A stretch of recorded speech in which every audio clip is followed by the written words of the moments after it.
El olor a humedad, gasolina derramada y tierra mojada es algo que nunca se me va a borrar de la memoria. Era una tarde de octubre en un punto de revisión clandestino sobre una brecha secundaria que conectaba dos municipios rurales. El sol se estaba ocultando detrás de cerros secos, dejando una luz anaranjada y pesada que hacía que todo se viera gastado, casi sin vida. Éramos 5 hombres apostados a la orilla del camino, oculto entre los matorrales y la maleza crecida. Llevábamos más de 12 horas ahí parados, soportando el enjambre de mosquitos, la sed constante y el peso de las armas cruzadas en el pecho. La indicación no admitía errores, ni siquiera interpretaciones. La agente de inteligencia del grupo nos había advertido sobre una camioneta tipo pick-up color gris oscuro, doble cabina, que bajaría de la zona montañosa, cargada con armamento y 3 mandos de la organización rival. La orden era interceptarla, neutralizarle a los ocupantes de inmediato y quemar el vehículo para no dejar rastro alguno. La paciencia en esas esperas te carcome por dentro. El cuerpo se te entumece, las manos te sudan a pesar del aire fresco de la tarde, y la mente, híjole, esa te empieza a jugar con los escenarios posibles. En este negocio, sabes muy bien que un segundo de duda te cuesta la vida. Por ahí de las 6:30 de la tarde, el crujido de la grava anunció la llegada de un vehículo. El ruido del motor resonaba en el barranco antes de que pudiéramos ver la silueta. Nos acomodamos en la posición de tiro, quitando los seguros de los fusiles en un movimiento mecánico, coordinado y silencioso. Cuando el vehículo apareció al salir de una curva cerrada, la adrenalina explotó en el pecho. Era la camioneta exacta de la descripción, gris, levantada del suelo, con los vidrios polarizados y cubierta de lodo seco por el viaje desde la sierra. El ataque ocurrió sin previo aviso, cuando el vehículo estuvo a menos de 15 metros de nuestra posición. Salimos de la maleza y abrimos fuego de manera simultánea, desde 3 ángulos distintos. El ensordecedor estruendo de los disparos llenó por completo el valle. No hubo ráfagas de respuesta ni intentos de maniobrar. Los impactos destrozaron el parabrisas y perforaron la lámina de las puertas en cuestión de segundos, haciendo que el vehículo perdiera el control y se estrellara de frente contra un tronco seco a la orilla del camino. El silencio que siguió a la ráfaga fue instantáneo y sofocante, interrumpido únicamente por el silbido del vapor saliendo del radiador destrozado y el goteo constante de fluidos bajo el chasis.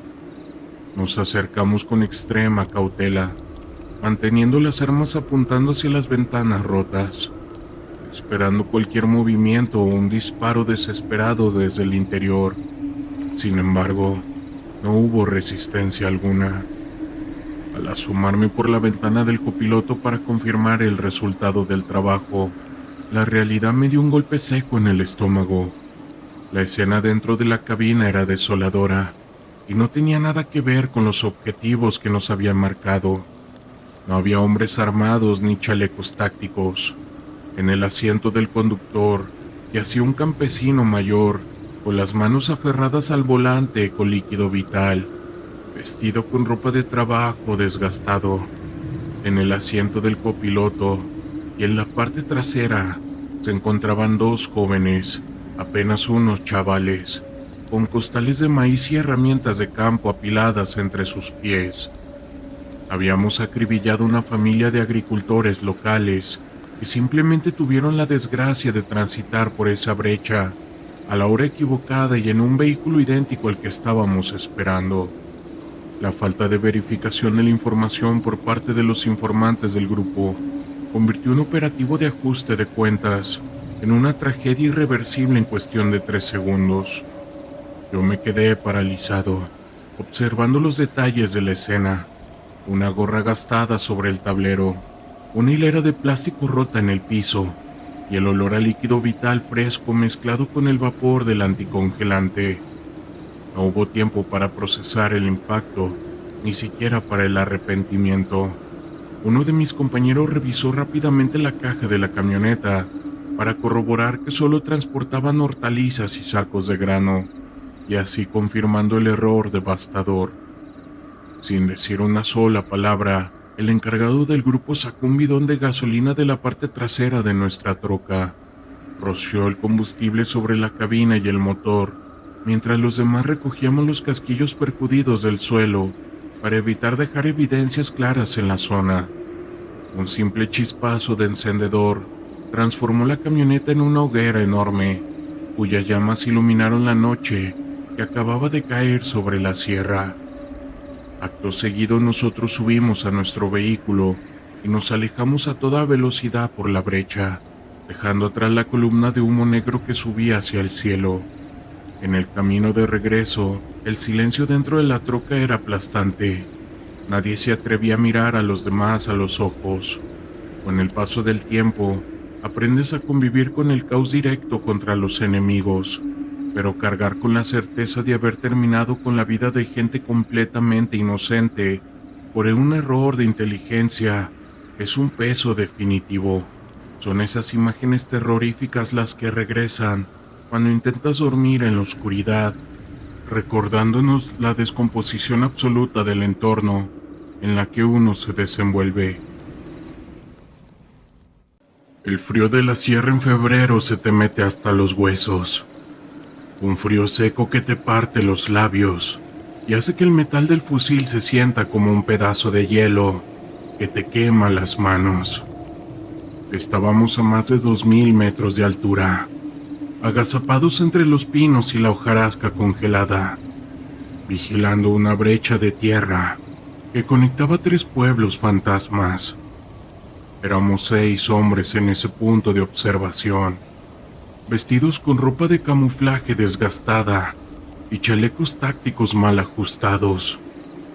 El silencio en el bosque a las 4 de la madrugada es absoluto, tanto que puedes escuchar tu propia respiración y el crujido del suelo cada vez que cambias el peso del cuerpo para que no se te duerman las piernas. Llevábamos 3 días comiendo raciones frías y tomando agua bendita de un arroyo cercano. La orden de la corporación era clara: nadie subía, nadie bajaba, sin que nosotros lo supiéramos.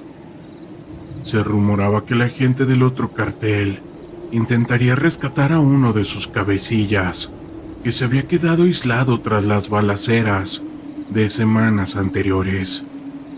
La tensión no se acumulaba en los músculos, se acumulaba en la cabeza. El cansancio te hacía ver sombras, donde solo hay ramas moviéndose por el viento. Y la paranoia te susurra al oído que cualquier momento un francotirador te va a volar la tapa de los sesos desde la cumbre de enfrente. A las 5:20, cuando el cielo apenas empezaba a teñirse de un gris pálido, escuchamos el eco de un motor forzado. No era una camioneta grande, era el sonido cascado de un motor de 4 cilindros, subiendo la pendiente con dificultad. Nos pusimos en alerta. El comandante del grupo nos hizo una señal con la mano para que nos distribuyéramos a los lados del camino, aprovechando los troncos gruesos como parapeto. Quité el seguro de mi arma. El chasquido metálico sonó como un trueno en la quietud de la madrugada. Apareció un auto compacto, un modelo viejo, de color blanco, pero cubierto por el lodo de la sierra. Tenía un faro roto y avanzaba despacio, esquivando las piedras grandes de la brecha. Cuando estuvo a menos de 20 metros, el comandante salió al camino apuntando directamente al parabrisas. El auto frenó de golpe, patinando en la tierra suelta. Las revoluciones del motor cayeron y se quedó temblando, como si fuera a apagarse en cualquier momento. «¡Bájense todos con las manos donde pueda verlas!», gritó el comandante, con su voz rasposa, endurecida por el frío y la falta de sueño. La puerta del conductor se abrió lentamente, No bajó un pistolero con equipo táctico, ni un capo perfumado. Bajó un señor de unos 50 años, de manos callosas y sombrero de paja maltratado, vistiendo una chamarra de mezclilla vieja. Tenía el rostro desencajado, pálido como la cera, y las manos le temblaban tanto que apenas podía mantenerlas arriba. Desde mi posición, apuntando a la ventana del copiloto, alcancé a ver el interior del vehículo. En el asiento de atrás iba una mujer abrazando a un niño, envuelto en una cobija de lana. El terror de la realidad te golpea en esos momentos. No era la contra, era una familia de la sierra, tratando de escapar de la zona de lucha en la que se habían convertido sus hogares. El señor empezó a hablar, con una voz entrecortada, rogando que no les hiciéramos nada, explicando que el infante tenía una fiebre muy alta desde hacía 2 días y que en el pueblo ya no quedaba ni un médico, mucho menos medicinas y poca comida. Suplicaba que lo dejáramos pasar al hospital de la cabecera municipal. El comandante se acercó al cofre del auto sin bajar el arma. En este negocio, la piedad es un lujo que se paga con la vida. Si los dejáramos pasar, existía el riesgo de que dieran aviso a los militares o a los rivales sobre nuestra ubicación exacta. Inspeccionó el interior con la mirada fija, desconfiando, buscando cualquier señal de que aquello fuera una trampa, un anzuelo para hacernos bajar la guardia. Fueron los 2 minutos más largos de mi vida. El viento soplaba fuerte, agitando las copas de los pinos, y el llanto ahogado del infante dentro del coche era el único sonido humano en kilómetros a la redonda. Yo tenía el dedo en el gatillo, apuntando a la cabeza del hombre. Si el comandante daba la orden, mi trabajo era disparar sin dudar. Sentí el sudor frío bajando por mi espalda a pesar de los 0 grados. Miré al señor a los ojos a través de la mira telescópica. No había malicia en él, solo el instinto desesperado de un padre que sabe que su hijo puede fallecer si no cruza esa línea de tierra controlada por nosotros. El comandante bajó lentamente el cañón de su fusil, miró hacia la brecha, luego hacia nosotros y finalmente al conductor. Date la vuelta, por aquí no pasa nadie. Si intentas cruzar de nuevo no la vas a contar, dijo con un tono seco, desprovisto de cualquier emoción. El señor no discutió. Dio las gracias con un hilo de voz.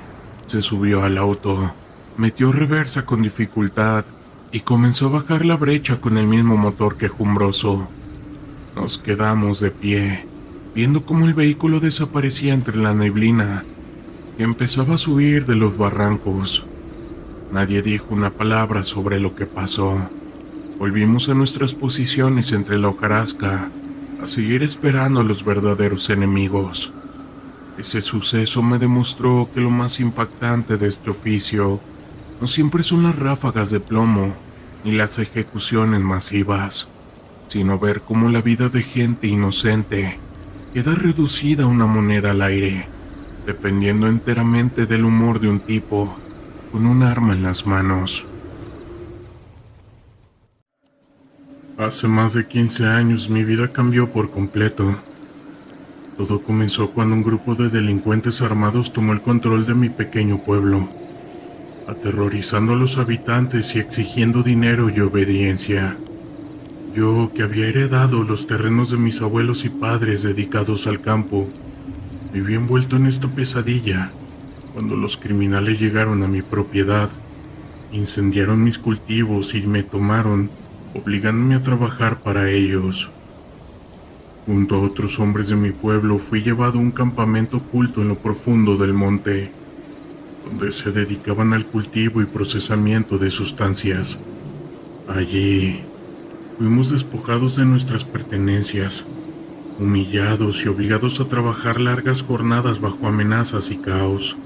Lo que más me aterrorizó fue descubrir que nuestros capturadores rendían culto a una extraña y siniestra estatua, a la que ofrecían sacrificios, presenciar estos rituales macabros donde jóvenes inocentes eran torturados hasta terminar con sus vidas, dejó una huella indeleble en mi memoria. Día tras día debía participar en estas ceremonias demoníacas, temiendo por mi propia vida y la de mi familia, a quienes estos criminales mantenían bajo vigilancia. El miedo y la desesperación se apoderaban de mí, mientras veía cómo mis captores se deleitaban con el sufrimiento y el líquido vital de las víctimas. En medio de este infierno, me aferraba a la esperanza de poder ver a mi esposa e hijos, a quienes les habían prometido visitas esporádicas y obedecíamos. Cada vez que me permitían regresar a mi hogar por unas horas, luchaba por mantener la calma y no delatar la situación, temiendo por las represalias que pudieran tomar contra mi familia. Meses después, cuando el campamento fue finalmente descubierto y atacado por el ejército, me vi envuelto en un tiroteo. Mientras alguna gente de la maña lograban escapar, mi amigo intentó huir pero fue abatido por los militares. En medio del caos logré convencer a los soldados de que yo era una víctima y no un delincuente. Afortunadamente mi nombre figuraba en la lista de personas desaparecidas, lo que permitió mi rescate y la liberación de los demás hombres cautivos. Una vez a salvo, recordé que durante la huida habíamos logrado esconder una gran cantidad de dinero de los criminales que habían acumulado. Temeroso de que los delincuentes me buscaran, decidí ir en secreto a recuperar ese dinero, enterrándolo en una cueva y extrayéndolo poco a poco, para poder establecerme en otro lugar con mi familia. Después de 2 años logré sacar todo el dinero y utilizar esos recursos para mudarme a una nueva ciudad, lejos de mi pueblo natal y de los peligros que me habían atormentado. Sin embargo, la experiencia vivida había dejado una profunda huella en mi alma, un recuerdo aterrador de la crueldad y la maldad que pueden albergar los seres humanos. A pesar de los años transcurridos, aún recuerdo con horror los sacrificios, los rituales demoníacos y la esclavitud a la que fui sometido. Sé que lo que presencié en aquel campamento ilegal no es algo que pueda olvidar fácilmente, y que el trauma de esa experiencia me va a acompañar por el resto de mi vida. Hoy en día vivo en un lugar seguro, lejos de los peligros que me atormentaron en el pasado. Sin embargo, sé que la sombra de esa experiencia nunca me va a abandonar. Cada vez que recuerdo lo ocurrido, un escalofrío recorre mi espalda y me veo obligado a enfrentar los demonios que atormentan mi memoria. A pesar de todo, me esfuerzo por mantener la esperanza y la fortaleza que me permitieron sobrevivir a esa terrible pesadilla. Sé que, aunque el recuerdo de lo vivido pueda ser una carga pesada, también me ha enseñado a valorar la vida y a luchar por proteger a mi familia, y por qué no, también a mí mismo, de esos peligros que acechan en el mundo. Con el paso del tiempo, he logrado reconstruir mi vida y encontrar la paz que tanto anhelaba. Sin embargo, sé que nunca podré olvidar lo que viví en aquel campamento oculto en el monte. Esa experiencia marcará para siempre mi existencia. Es una cicatriz que, a pesar de los años, sigue ardiendo en mi memoria. Era un día caluroso en Catemaco, cuando decidí que debía vivir una experiencia única, visitar la famosa Cueva del Diablo. Había escuchado a lo largo de los años innumerables historias sobre este lugar, un sitio que supuestamente estaba lleno de misterio y magia. La gente hablaba de la posibilidad de hacer brujería, de pedir deseos y de las energías que se sentían en su interior. Aunque siempre había sido escéptico sobre tales cosas, mi curiosidad me llevó a explorar lo desconocido. Después de un desayuno ligero en una fonda local, me dirigí hacia la entrada de la cueva, situada a unos kilómetros del centro del pueblo. El camino era serpenteante, rodeado de vegetación exuberante que parecía absorber la luz del sol. A medida que me acercaba, sentí una mezcla de emoción y nerviosismo. La cueva se erguía imponente ante mí, con su oscura entrada que parecía invitar tanto como para advertir. Tomé un respiro profundo y avancé. Al entrar, la luz del día se desvaneció rápidamente y el aire se volvió fresco y húmedo. La oscuridad era casi palpable y a medida que me adentraba más, los ecos de mis pasos reverberaban en las paredes de piedra. A mi alrededor, las estalícticas formaban figuras extrañas y el silencio era interrumpido solo por el goteo del agua. No había rastro de otros visitantes, lo que aumentó mi sensación de soledad. Decidí seguir un pequeño sendero que se adentraba más a la cueva. A medida que avanzaba recordé las historias que había escuchado sobre rituales que se llevaban a cabo allí. La gente hablaba de una posibilidad de invocar fuerzas sobrenaturales, de hacer ofrendas para obtener protección o para atraer la suerte. Aunque no creía en tales cosas, la idea de estar en un lugar con tanta historia me fascinaba. Llegué a un claro dentro de la cueva, donde el eco se intensificó. En el centro había un altar rudimentario, cubierto de velas derretidas, flores marchitas y objetos que parecían haber sido dejados por otros visitantes. Me acerqué, sintiendo una mezcla de respeto y curiosidad. Era evidente que muchas personas habían estado allí antes que yo, dejando parte de su energía y sus intenciones en ese espacio. Sin pensarlo demasiado, decidí que quería hacer mi propia ofrenda. Saqué de mi mochila una pequeña piedra que había traído conmigo, una que había encontrado en un río durante un viaje anterior. Para mí simbolizaba la conexión con la naturaleza y la fortaleza. Me arrodillé frente al altar y coloqué la piedra cuidadosamente, cerrando los ojos por un momento. En mi mente pensé en lo que deseaba: claridad en mis decisiones, paz mental y la capacidad de enfrentar mis miedos. No era un ritual, solo un momento de reflexión personal. Al abrir los ojos, noté algo extraño en el aire. Una brisa fría recorrió la cueva y el silencio se volvió inquietante. Miré a mi alrededor sintiendo que algo había cambiado. Sin embargo, decidí no dejar que el miedo me dominara. Volví a ponerme de pie y empecé a explorar más profundamente la cueva. Mientras caminaba, empecé a escuchar un murmullo que parecía venir de más allá. Curioso, seguí el sonido que se asemejaba a voces lejanas. Me detuve en seco, pensando que tal vez había otros visitantes, pero al mirar a mi alrededor, solo vi oscuridad y sombras. El murmullo continuó, y mi corazón empezó a latir más rápido. Sentí la necesidad de salir de allí. La atmósfera se volvió opresiva. Decidí que era hora de regresar.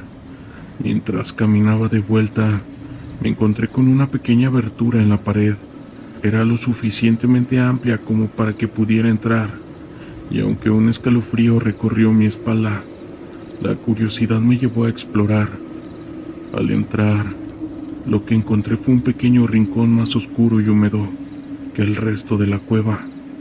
Allí, un olor a tierra mojada y vegetación descompuesta llenaba el aire.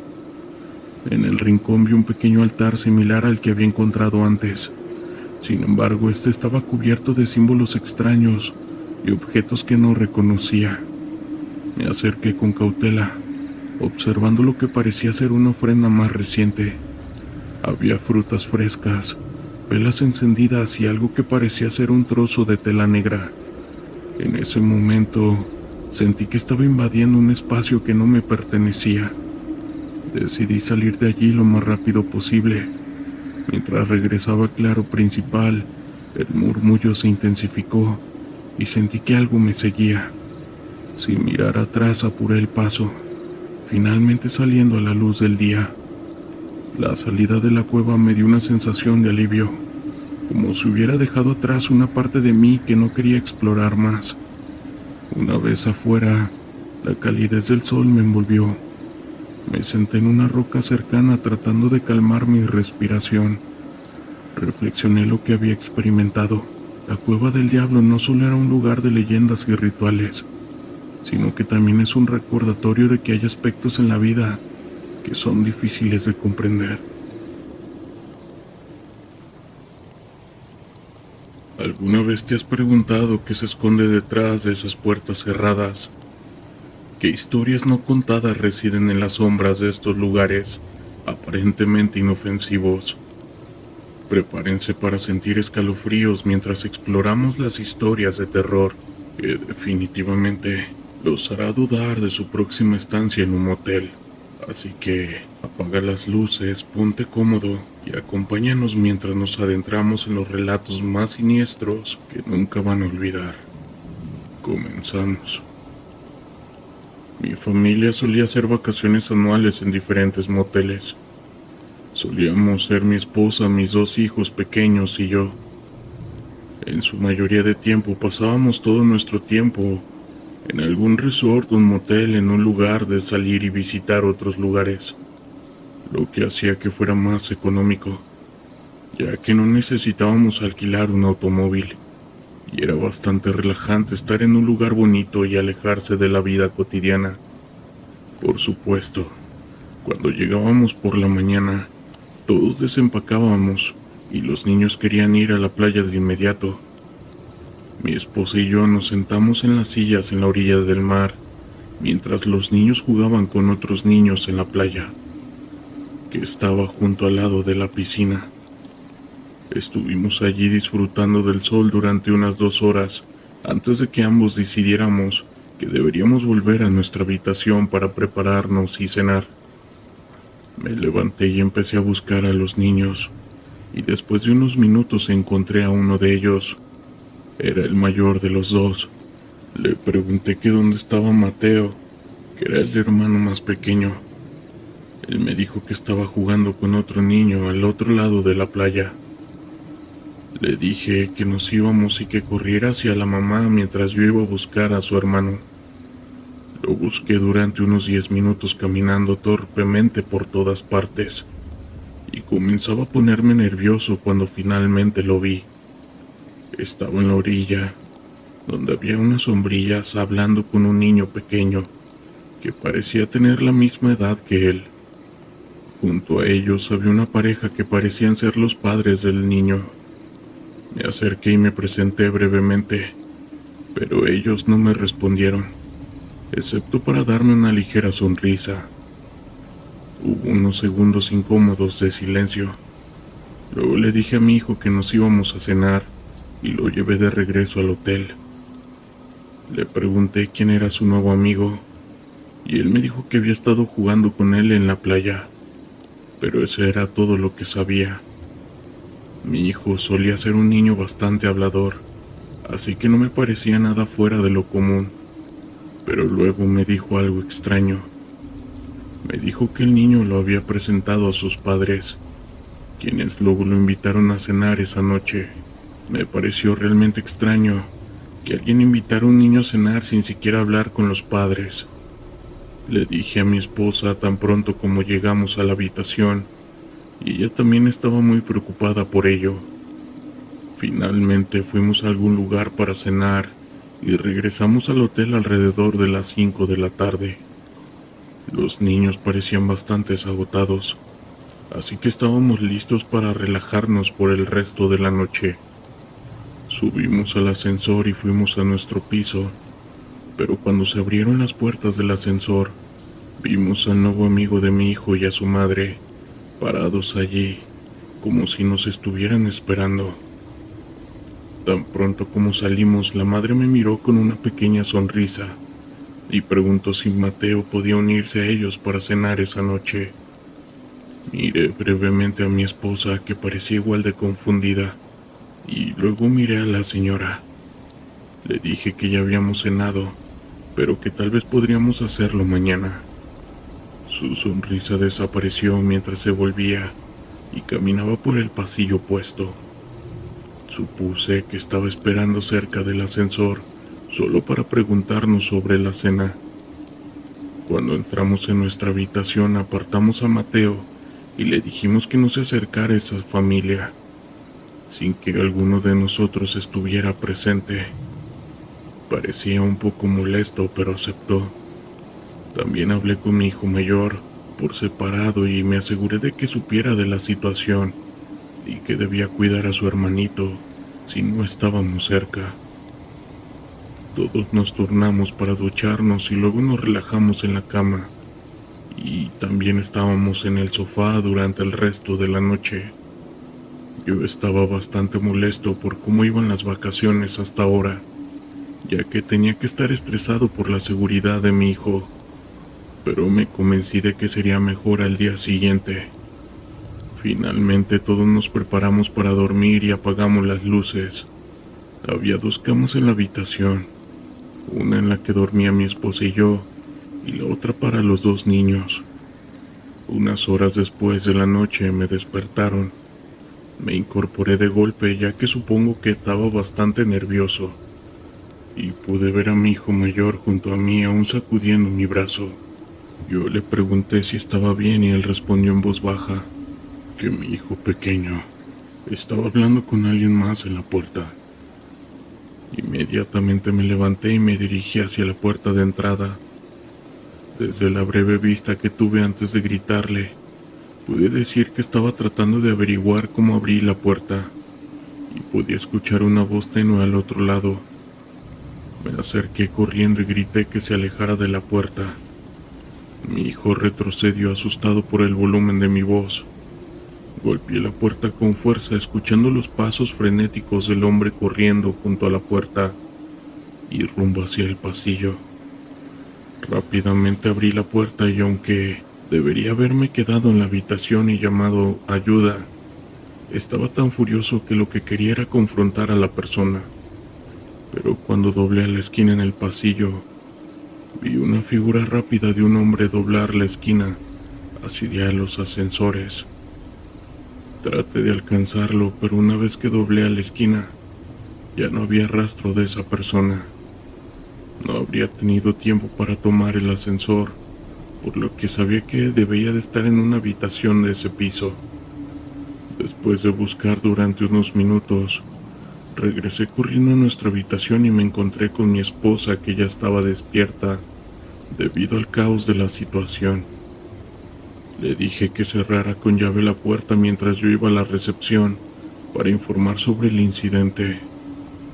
Cuando llegué al vestíbulo, mi adrenalina comenzó a disminuir y estaba tratando de calmarme para poder explicar lo que había sucedido. Había una mujer joven en el mostrador con la que hablé y pude decir que nunca había tratado con una situación así. Llamó a un guardia de seguridad para hablar conmigo, así como su gerente. Después de unos minutos de discusión, estaba bastante claro que no podrían hacer mucho al respecto. No tenían cámaras de seguridad en los pasillos, solo en las entradas y salidas. No tenían ninguna prueba ni descripción del hombre en la puerta o su relación con los padres que preguntaron por la cena. Obviamente, asumí que era el padre del otro niño, pero incluso si estaba seguro de sus intenciones inapropiadas, no podía demostrarlo. En resumen, lo mejor que pudieron hacer fue reembolsar los días restantes, por lo que tuvimos que mudarnos a otro hotel diferente, a 30 minutos de distancia. Es una sensación terrible como padre, saber que alguien intentó secuestrar a tu hijo y que no hay nada ni nadie que pueda hacer al respecto. Nunca supimos qué quería ese hombre, ni por qué estaba tan obsesionado con mi hijo, pero no queríamos arriesgarnos a descubrirlo. Saludos. Yo trabajé como guardia de seguridad en un motel grande, en la Ciudad de México, durante finales de mis 20 años. Pagaba mucho mejor que en la mayoría de los trabajos cercanos para lo que estaba calificado, pero lo más molesto era la programación y el personal en ese momento. El edificio tenía problemas para cubrir turnos debido a la falta de personal, por lo que mi horario era de mañana, tardes o noches, todo de forma aleatoria durante la semana. A veces me resultaba difícil dormir debido a esto, pero de todos modos me gustaba el dinero. Una noche estaba trabajando en un turno muy tarde, y era alrededor de las 12 de la medianoche. Mi turno terminaba a la 1 de la madrugada. Así que estábamos pasando el tiempo en recepción con dos de mis compañeros de trabajo. En medio de nuestra conversación sonó el teléfono de la recepción y comprobando el número provenía de una de las habitaciones del motel. Lo recogí y pregunté cómo podía ayudar. Un hombre dijo que algo extraño estaba sucediendo en una de las habitaciones al final del pasillo y que estaba muy preocupado al respecto. Le pregunté qué quería decir con eso y él respondió frenéticamente que subiera rápido porque estaba poniéndose muy nervioso. Verifiqué el número de la habitación en el teléfono y le dije que enviaría seguridad lo antes posible, aunque en realidad me refería a mí mismo. Cuando colgué el teléfono expliqué rápidamente la extraña naturaleza de la llamada a mis compañeros del trabajo. Luego me dirigí hacia los ascensores y subí al piso, donde se encontraba la habitación del quien habían llamado. Al caminar por el pasillo, noté un extraño silencio absoluto. Esperaba escuchar lo que el llamador estaba describiendo, pero no se oía ningún ruido fuerte en ningún lugar del piso. También esperaba que el llamador estuviera parado junto a esa puerta esperando, pero la puerta estaba cerrada. Golpeé la puerta anunciando en voz alta que era seguridad del motel. No escuché ningún movimiento o sonido proveniente de la habitación, y después de un minuto sin respuesta, me alejé de la puerta y fui al final del pasillo tratando de escuchar atentamente cualquier cosa inusual. Luego volví a la puerta y golpeé nuevamente. Sin embargo, un momento después, la habitación junto a mí se abrió y una mujer mayor me preguntó si era seguridad. Le dije que sí y le pregunté si había escuchado algún ruido extraño o el llamado de la habitación, a lo que respondió que había escuchado ruidos fuertes que venían del pasillo, como si fueran los gritos de una mujer, y que había pasado hace unos minutos, pero no sabía de qué se trataba. Parecía estar realmente asustada. En ese punto yo me estaba poniendo bastante nervioso, pero la situación se volvió más extraña. Agarré mi walkie-talkie y llamé a la recepción para pedirles que llamaran nuevamente a la habitación y me informaran si respondían. Después de un rato respondieron que nadie había contestado. Permanecí allí un momento tratando de pensar en qué hacer y luego llamé de nuevo a la recepción. Les pedí que verificaran quién estaba registrado en ese cuarto. Después de una larga espera, finalmente obtuve la respuesta de que nadie había reservado el cuarto para esa noche. Eso me confundió aún más. Saqué mi tarjeta de seguridad y abrí la puerta, ya que no debería haber nadie allí. La habitación parecía limpia y sin uso en lo que pude ver. Busqué en cada rincón y prácticamente no encontré nada, pero luego me dirigí al teléfono y anoté el número de serie. Bajé al vestíbulo donde estaba mi escritorio y revisé los registros de seguridad en busca de marcas de tiempo de las llamadas realizadas desde esa habitación. Efectivamente vi el registro de una llamada, la que había respondido hace unos 15 minutos. Obviamente el hotel no graba las llamadas, así que no pude confirmar mucho más que alguien estaba en ese cuarto vacante sin permiso. Esto se convirtió en una investigación más grande en los días siguientes, ya que a la mañana siguiente uno de los huéspedes que se alojaba en un cuarto fue reportado como desaparecido por un familiar que se alojaba en otra habitación. Las imágenes de seguridad de las entradas y salidas se tuvieron que revisar, y la persona desaparecida fue vista por última vez saliendo sola del motel unas horas antes de la llamada que yo había recibido. Aún no está claro si los dos incidentes estaban relacionados o no, pero definitivamente fue una situación muy extraña. Saludos. Mi nombre es Antonio. Soy un hombre de 45 años. He trabajado como trailero durante la mayor parte de mi vida. He visto y vivido muchas cosas en las carreteras, algunas buenas y otras no tanto, pero hay una experiencia en particular que jamás olvidaré, una que marcó mi vida para siempre. Esto sucedió hace unos años, cuando trabajaba como trailero en el estado de Zacatecas. En ese entonces mi vida no era precisamente fácil. Tenía un hijo de 12 años que vivía con su madre en Cancún y mi trabajo a veces resultaba estresante, sobre todo por el carácter fuerte de mi jefe. Para aliviar la tensión, acostumbraba a beber con mi padre los fines de semana.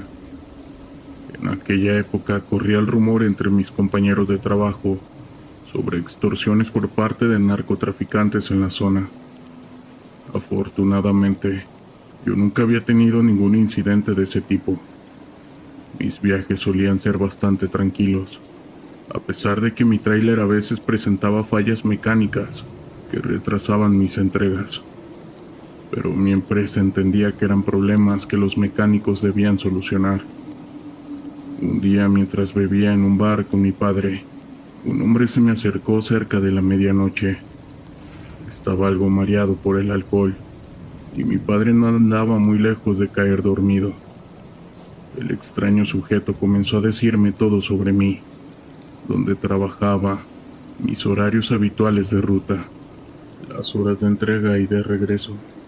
Casi le doy una golpiza, pero me contuve, pues el bartender me advirtió que ese hombre venía con gente muy peligrosa. No quería problemas, así que me fui de ahí con mi padre.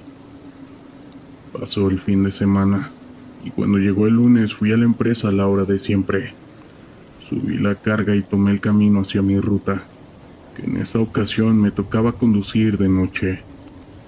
Durante el trayecto, comencé a sentirme extraño.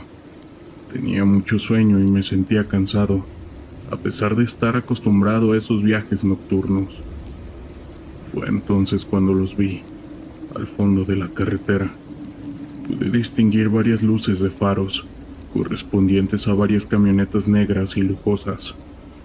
Tuve que detenerme, pues el paso estaba cerrado. 5 hombres bajaron de los vehículos y me hicieron señal de que hiciera lo mismo. En ese momento recordé los rumores sobre las extorsiones de los narcotraficantes. Entendí que mi turno de ser víctima había llegado. Un hombre corpulento y de barba, que parecía ser el líder, me arrojó un maletín al suelo. Al abrirlo, me encontré con fajos de billetes. El hombre me dijo que me quedaría con todo, pero con la condición de que montara un bulto en la carga y lo tirara exactamente 1 hora después de retomar mi camino. Rogué que me dejaran ir, sin tener que llevarme ese bulto, pero el hombre se rió y me amenazó con que si no lo hacía, el próximo trailero se llevaría 2 bultos en el lugar de uno. Entendí la amenaza perfectamente y procedí a abrir las puertas del tráiler. Hice un gran esfuerzo por ocultar el miedo que sentía, pues todos estaban armados. Los hombres subieron el bulto en la parte trasera del tráiler, justo detrás de las cajas que transportaba. Tan pronto como lo hicieron, se fueron, dejándome solo en una carretera. Pasaron 20 minutos y entonces comencé a escuchar sonidos extraños provenientes de la parte de atrás. Era como si algo estuviera golpeando la caja de carga. La desesperación y la impaciencia me hicieron detener el tráiler a un lado de la carretera. Abrí la caja y me llevé una enorme sorpresa al notar que el bulto ya no estaba. Me metí a buscar por todas partes, pero no encontré nada. Cuando volví a la cabina, vi el bulto recostado en el asiento del copiloto. Era evidente que se trataba de una persona. Decidí arrojarlo de vuelta a la caja, pero era extremadamente pesado.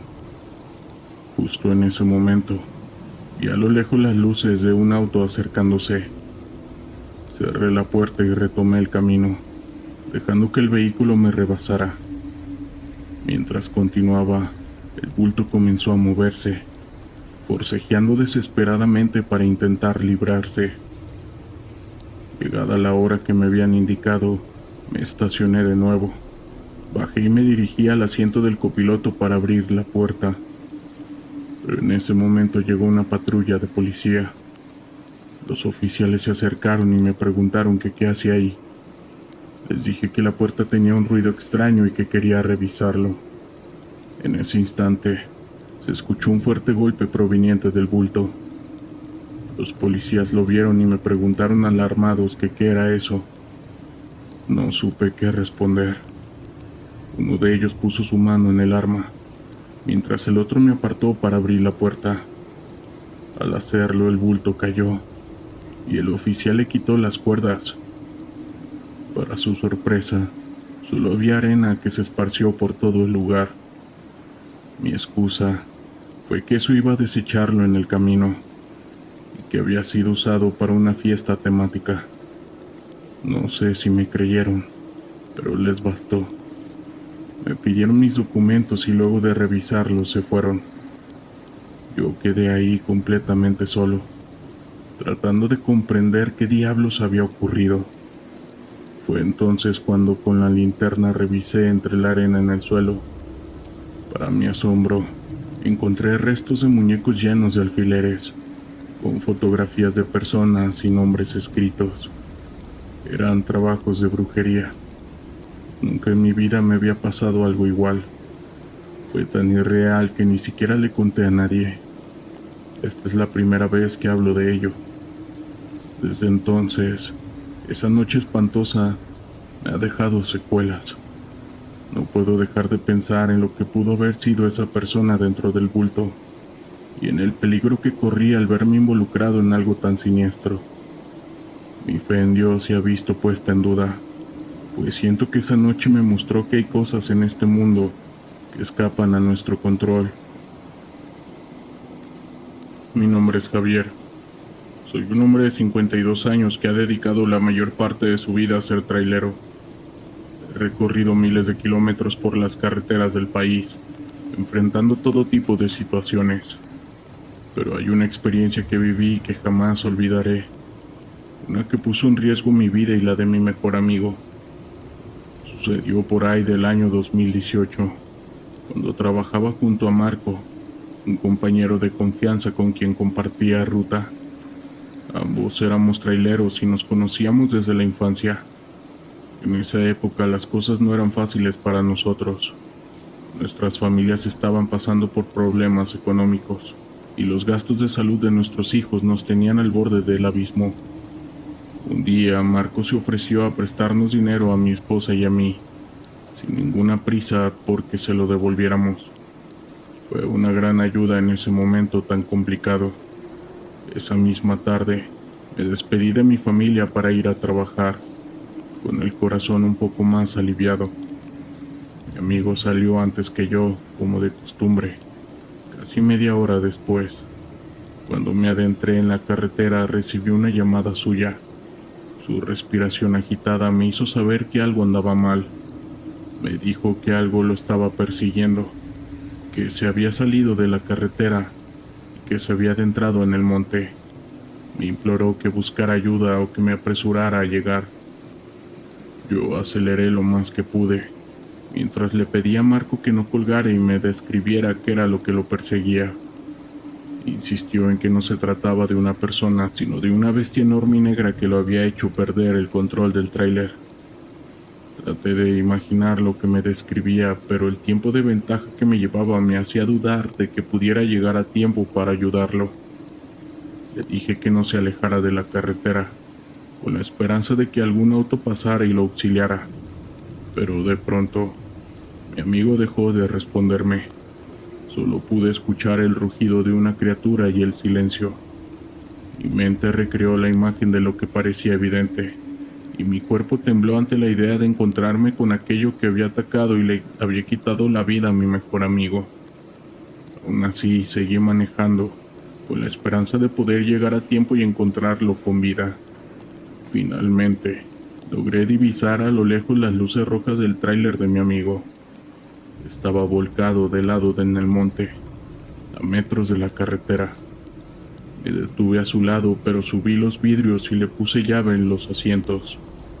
No podía correr el riesgo de que esa criatura que tal vez había terminado con mi amigo hiciera lo mismo conmigo. Miraba el tráiler de Marco y me di cuenta de que la puerta del conductor estaba desprendida del vehículo. No podía deducir si eso fue producto del choque o si lo hizo aquella cosa que lo perseguía. Eso me llenó de terror, sobre todo cuando en algunas partes del tráiler pude apreciar abolladuras que parecían hechas por garras. Antes de poder reaccionar, sentí que mi vehículo se estremeció. De repente, estaba tambaleando en el mismo lugar. Volteé la mirada al cristal de mi asiento y entonces lo vi. Estaba parado en dos patas, con un pelaje tan negro como la oscuridad de la noche, casi camuflajeándose en ella. Su hocico era pronunciado, con colmillos cubiertos de baba. Sus ojos eran negros, los cuales me miraban con furia. Comencé a golpear la puerta desesperado por no poder hacer nada para librarme de esa criatura, pero en ese momento apareció un auto que lo embistió directamente, rozando del lado del tráiler. Eso logró ahuyentarlo, herido, haciéndolo correr entre los árboles y perderse en la oscuridad. Yo llamé a la policía y les conté todo lo sucedido. Les di la ubicación exacta y me pidieron que me fuera de ahí de inmediato, junto con el otro auto que me había salvado la vida. Fueron las autoridades quienes encontraron el cuerpo de mi amigo irreconocible. Nunca se supo qué fue lo que le hizo eso, y solo lo atribuyeron a un animal salvaje de la naturaleza. Esa cosa era gigante para ser un animal común, y si en verdad lo era, debía ser uno desconocido para la ciencia, pero de todos modos, era más horripilante que cualquier cosa que hubiera visto. Mi mejor amigo falleció y desde entonces no he vuelto a transitar esa carretera que hace frontera en Tijuana con Estados Unidos, ni pienso hacerlo. Eso es una carga que tendré que cargar por el resto de mi vida. La vida en el pequeño pueblo donde vivimos siempre ha sido tranquila, marcada por la rutina de trabajar y cuidar a la familia. Desde que me casé con Javier, un mecánico amable y trabajador, nuestras vidas se habían desarrollado en un camino estable, aunque modesto. Sin embargo, esa calma se desmoronó una tarde de octubre, cuando un terrible accidente cambió todo. Era un día gris y lluvioso. Yo estaba en casa, preparando la cena cuando el teléfono sonó. La voz del hombre al otro lado era grave y urgente. Su esposo ha tenido un accidente, venga rápido, me dijo. Mi corazón se detuvo. Sin pensar dejé todo y corrí hacia el taller. Al llegar el caos me envolvió. Había coches de policía, una ambulancia y un grupo de personas mirando con preocupación. La imagen que vi me heló la sangre. Javier estaba en el suelo, rodeado de paramédicos. Su cuerpo yacía inmóvil y aunque su rostro estaba cubierto, sabía que algo grave había ocurrido. Lo trasladaron al hospital, donde pasé horas en la sala de espera, llena de ansiedad. El diagnóstico fue devastador. Un traumatismo cráneoencefálico severo. Las semanas pasaron como un torbellino de emociones. La situación económica comenzó a deteriorarse rápidamente. Las facturas médicas se acumulaban, y aunque la comunidad intentó ayudarnos, la presión era abrumadora. Mi esposo siempre había sido el pilar de nuestra familia, y ahora, sin él, sentía que todo se desmoronaba. Con el paso del tiempo, la angustia se convirtió en desesperación. Las noches se hicieron largas y solitarias. A menudo caía en un estado de insomnio, donde mis pensamientos se convertían en pesadillas. En esos momentos de soledad, empecé a escuchar sobre la Santa Muerte. Algunos de mis vecinos, en medio de sus propias dificultades, hablaban de ella y de cómo había traído paz a sus vidas. La idea de invocarla me parecía extraña, pero también tentadora. En mi mente, pensaba que podría pedirle ayuda, un rayo de esperanza en medio de la tormenta. Una noche, después de meses de sufrimiento, decidí buscar información sobre la Santa Muerte. Encontré una mujer en el pueblo que ofrecía rituales para quienes deseaban acercarse a ella.